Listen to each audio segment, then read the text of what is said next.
தொடர்ந்து நம்ம ஈரானுடைய நிலவரங்களை பார்த்துட்டு இருக்கோம். இப்ப வந்திருக்கக்கூடிய சில முக்கியமான தகவலை ஒரு தொகுப்பா பார்க்கலாம். அதுலயும் பாத்தீங்கன்னா க்ரூட் ஆயிலுடைய விலை மறுபடியும் உயர்ந்து கொண்டே போயிருக்கு. 88ல இருந்தது இப்ப 94க்கு போயிருக்கு. அப்படின்னு என்ன அர்த்தம்? போர் நிக்க போறதுலன்னு அர்த்தம். போர் நிக்கும் அப்படின்னு சொன்னா இறங்கும், போர் நிக்காதுன்னு சொன்னா ஏறும். நேத்து வரை ட்ரம்ப் நிக்கும்னு சொல்லிட்டே இருந்தாரு, இறங்கிட்டே இருந்துச்சு. உடனே பாத்தீங்கன்னா இப்போது ஈரான் நாங்க பேச்சுவார்த்தைக்கு வரமாட்டோம்டாங்க. உடனே என்ன ஆயிடுச்சு? இப்ப க்ரூட் ஆயிலுடைய விலை 94 தொட்டிருக்கு. என்னதான் நடந்துச்சு அப்படின்னு சொல்லிட்டு பார்க்கும்போது ஈரான் சொல்றாங்க, லெபனான அடிக்கிறத நிறுத்தவே மாட்டேங்கிறீங்க, அப்ப நாங்க எதுக்கு உங்கள்ட்ட பேச்சுவார்த்தைக்கு வரணும் அப்படின்னு சொல்லிட்டு இன்னைக்கு என்ன பண்ணிட்டாங்க, ஈரான் லெபனான் போர் நிறுத்தம் வராத வரை நாங்க பேச்சுவார்த்தைக்கு வரமாட்டோம்னு ஒரு பெரிய முட்டுக்கட்டை போட்டிருக்காங்க. இது ஆரம்பத்துல இருந்து அவங்க சொல்லிட்டுதான் இருக்கிறாங்க. ஃபர்ஸ்ட் பாத்தீங்கன்னா போர் நிறுத்தும் போது 15 நாள் தான் போர் நிறுத்த போறோம், அந்த 15 நாளைக்குள்ளேயே நாங்க பேச்சுவார்த்தை முடிச்சு நிரந்தர நிறுத்தமா மாத்த போறோம்னு சொல்லி 2 மாசம் முடிஞ்சு. 2 மாசமா இதே கதை தான் போயிட்டு இருக்கு.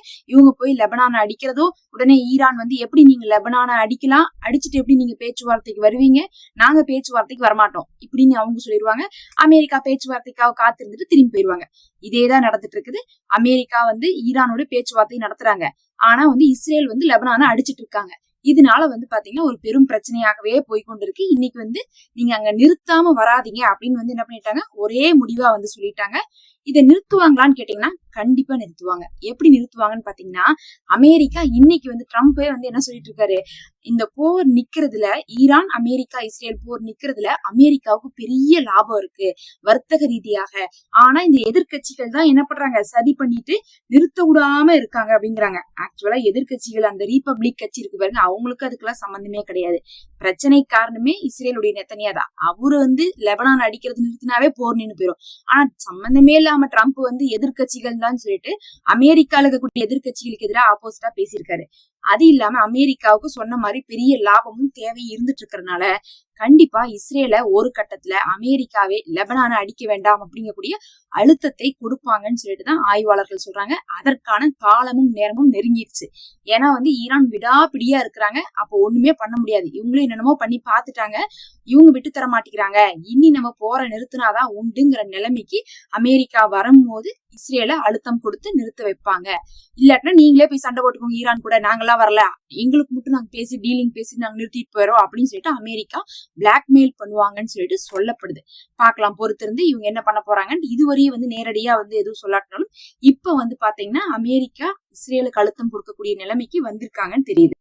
அடுத்து பாத்தீங்கன்னா இந்த பிரான்சுடைய மெக்ரோன் அவர்கள், இவர்களை பத்தி உங்களுக்கு நல்லாவே தெரியும். இந்த பிரான்சுடைய மெக்ரோன் ஆகட்டும், யூகேவாகட்டும், அது இல்லாம இந்த ஐரோப்பிய கான்டினென்டே ஃபுல்லா என்ன பண்ணாங்கன்னா, போர் நடக்குதுங்கும் போது எங்களை போர் கூப்பிடாதீங்கன்னு சொல்லிட்டு அமெரிக்கா திட்டினாங்க.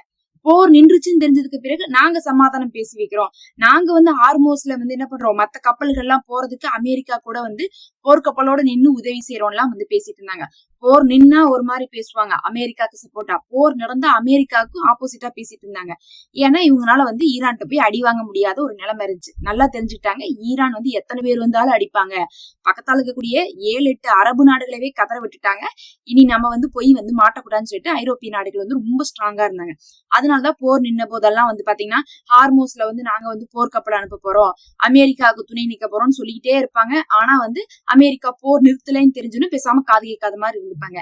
இப்ப மறுபடியும் மெக்ரோன் அவர்கள் நான் பேசிட்டேன் ட்ரம்ப் சொல்லிட்டாரு, கண்டிப்பா இந்த வாரம் நின்றும், நல்ல சக்சஸ்ஃபுல்லா தான் இந்த பேச்சுவார்த்தை போயிட்டு இருக்கு, எந்த குறையும் இல்ல, போர் நிக்க போகுதுன்னு சொல்லிட்டாரு. ஒருவேளை அந்த போர் நிக்கலைன்னா நாங்களும் யூகேவும் சேர்ந்து போர்க்கப்பலை அனுப்பி ஹார்மோஸ்ல என்ன பண்ணுவோம், ஈரானுக்கு ஆப்போசிட்டா மத்த சரக்கு கப்பல்லாம் வர்றதுக்கு வழிவகுப்போம் அப்படின்னு சொல்லியிருக்காங்க. இது எந்த நம்பிக்கையில அவர் சொல்றாருன்னு பாத்தீங்கன்னா, நம்ம பல தடவை இந்த ஒரு 3 மாசத்துல அனுபவத்தை பார்த்திருப்போம். போர் நின்றுச்சு, சமாதானம் வந்துரும் அப்படிங்கக்கூடிய நம்பிக்கையில சொல்லிட்டாரு. அவர் சொன்னதுக்கு பிறகுதான் ஈரான் சொல்லிருக்காங்க நாங்க பேச்சுவார்த்தைக்கு வரமாட்டோம்ட்டு. இப்ப இந்த பேச்சுவார்த்தைக்கு வரமாட்டோம்னு இவங்க சொல்லிட்டாங்களே, இந்த சமயத்துல இவங்க போர்க்கப்பல் அனுப்புவாங்கன்னு கேட்டா அனுப்ப மாட்டாங்க. ஏன்னா இவங்க அமெரிக்கா ஏமாத்திட்டே இருக்காங்க. அமெரிக்காவும் ஏன் சண்டைக்கு போகாம இருக்காங்கன்னா, நாம எதுக்கு சண்டைக்கு போயிட்டு, நமக்கு இந்த நேட்டோ நாடுகள் கூட வரணும், ஐரோப்பிய கான்டினென்ட் கூட வரணும், இவங்க எல்லாம் வந்தாங்கன்னா மட்டும்தான் நம்ம என்ன பண்ணுவோம், சண்டைக்கு போனோம். இல்லாட்டினா சமாதானம்னு சொல்லிட்டு மாசத்தை கடத்தலாம்னு சொல்லிட்டு அவங்களும் 2-3 மாசத்தை கடத்திட்டாங்க. அரபு நாடுகளை ஆப்ரஹாம் ஒப்பந்தத்துல வந்து கையெழுத்து போடுங்கன்னு சொல்லிட்டு சவுதியை வந்து என்ன பண்றாங்க, வெத்தலை பாக்கு வச்சு அழைச்சிட்டு இருக்காங்க. சவுதி வந்து நாங்க மாட்ட மாட்டோம் போங்கடான்னு சொல்லிட்டு கையெழுத்து போடாம இருக்காங்க. ஒருவேளை ஆபிரகாம் ஒப்பந்தத்துல கையெழுத்து போட்டா என்ன ஆகும்னு பாத்தீங்கன்னா, இஸ்ரேலை யாராவது தாக்குனா அந்த நாட்டின் மீது இவங்களும் போர் செய்யணும். அதனால வந்து பாத்தீங்கன்னா ஈரானோட நேரடியா போருக்கு வாங்கடான்னு கூப்பிடறதுக்கு பதிலா ஆபிரகாம் ஒப்பந்தத்துல வந்து கையெழுத்து போடுங்கடா, அப்படி போட்டீங்கன்னா நீங்க என்ன பண்ணுவோம், சண்டை போட்டுதான் ஆகும்னு சொல்லிட்டு இழுத்துட்டு இருக்காங்க அமெரிக்கா. ஒரு பக்கம் சவுதி வர மாட்டேங்கிறதுனால அரபு நாடுகள் போருக்கு வர மாட்டாங்க. இன்னொரு பக்கம் ஐரோப்பிய காண்டிட்ட நம்ப முடியாது, அவங்க போர் நின்றுச்சுன்னு தெரிஞ்சா வரேங்கிறாங்க, போர் நடக்க போகுதுன்னு தெரிஞ்சா எங்களை கூப்பிடாதீங்கிறாங்க. இப்படி இருந்துட்டு இருக்கறதுனால அமெரிக்கா வந்து சண்டையும் போட முடியாம, இந்த இஸ்ரேலுடைய நெத்தனியா வந்து லெபனானை தாக்குறதுனால சமாதானமும் பண்ண முடியாம இருந்துட்டு இருக்கு. 3 பக்கமுமே பாத்தீங்கன்னா ஒரு குளறுபடியான ஒரு சூழ்நிலை தான். ஆனா இதுக்கு ஒரே ஒரு ரூட் என்னன்னா, அரபு நாடுகள் வரமாட்டாங்க உள்ள, ஐரோப்பிய காண்டினென்ட் வந்து ரொம்ப உஷாரா இருக்காங்க, அவங்களும் வரமாட்டாங்க. இந்த நெத்தனியா லெபனான்ல போற நிறுத்துறது மட்டும்தான் இதுக்கு என்னவா இருக்கும், சொல்யூஷனா இருக்கும். இன்னைக்கு நெத்தனியா சொல்லியிருக்காரு, நாங்க ஒண்ணு வந்து பாத்தீங்கன்னா பெய்ரூட்ல எல்லாம், அதாவது லெபனானுடைய தலைநகரத்துல எல்லாம் சண்டையே போடலையே, ஆளே அனுப்பலையே, நாங்க சவுத் லெபனான மட்டும் தானே அடிச்சிட்டு இருக்கோம் அப்படின்னு கேட்டிருக்காங்க. அதுக்கும் ஈரான் வந்து சவுத் லெபனான் மட்டும் எங்க அமெரிக்காலயா இருக்கு, அதுவும் லெபனான்ல தானே இருக்கு, அதுல முதல்ல நீங்க நிறுத்துங்கடா அப்படின்னு சொல்லிட்டு என்ன பண்ணிருக்காங்க, இன்னைக்கு வார்னிங் கொடுத்திருக்காங்க. மொத்தத்துல சவுத் லெபனானோ இல்ல எந்த பக்கமோ எங்கயா இருந்தாலும் நீங்க என்ன பண்ணக்கூடாது, லெபனான அடிக்க கூடாது. அங்க பொதுமக்களும் வீடுகளும் வந்து பாத்தீங்கன்னா தொடர்ச்சியாக அழிக்கப்பட்டு இருக்கு. ஈரான் போர் நின்னு மாச கணக்கானாலும் லெபனான்ல இன்னும் போர் நிக்கலைங்கிறது ரொம்ப ஒரு வருத்தத்துக்குரிய விஷயம் தான். அதுக்காகத்தான் இன்னைக்கு வந்து ஈரான் வந்து பேச்சுவார்த்தை கூட வரமாட்டோம்னு சொல்லிட்டு இழுத்தடிச்சிருக்காங்க. ஈரான் பக்கம் நல்ல ஒரு பிடி ஸ்ட்ராங்கா தான் இருக்குது. அதனாலதான் அவங்க வந்து பாத்தீங்கன்னா இந்த நிலைமையிலேயே பேச்சுவார்த்தையெல்லாம் வந்து கேன்சல் பண்ணிட்டு இருக்காங்க. லெபனான்ல இருந்து வந்து ஹிஸ்புல்லாவுடைய தாக்குதலை பார்த்தரலாம் சரியான அடின்னு சொல்லணும். ஏன்னா வந்து ஆக்கிரமிச்சு நிறைய பகுதியே லெபனானுடைய பகுதியை இஸ்ரேல் ஆக்கி வச்சாங்களா, அதுல எல்லாம் இன்னைக்கு அடி விழுந்திருக்கு. அது இப்போதைக்கு அது இஸ்ரேலுடைய பகுதி தான், ஆனா முன்னாடி வந்து பாத்தீங்கன்னா அது லெபனானுடைய பகுதியா இருந்துச்சு.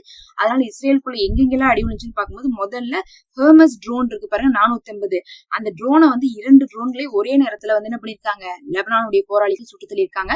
ஃபர்ஸ்ட் இதை சுட்டு தள்ளுறதுக்கு அவங்கள்ட்ட ஆயுதம் இருக்குதா அப்படிங்கிறது ஷாக் ஆயிருக்கு.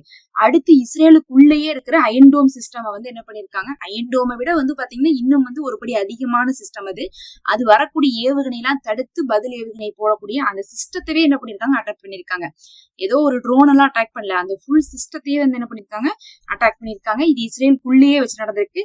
இது இல்லாம வந்து பாத்தீங்கன்னா எமோன் அல் சக்கீன் அப்படின்னு சொல்லக்கூடிய பிராந்தியம், அந்த பிராந்தியத்துல சரியான தாக்குதல் நடத்தியிருக்காங்க. இன்னும் வந்து 13 பேர் அதுல இறந்திருப்பாங்கன்னு வந்து சொல்லப்படுது. அது இல்லாம வந்து கிப்ரியாஸ் அப்படின்னு சொல்லக்கூடிய ராணுவ தளத்துல வந்து தாக்குதல் நடத்தியிருக்காங்க. இஸ்ரேலுக்குள்ள பல இடங்கள்ல லெபனானுடைய போராளிகள் வந்து தொடர்ச்சியாக தாக்குதல் நேரத்துல இருந்து நடத்திட்டு இருக்காங்க.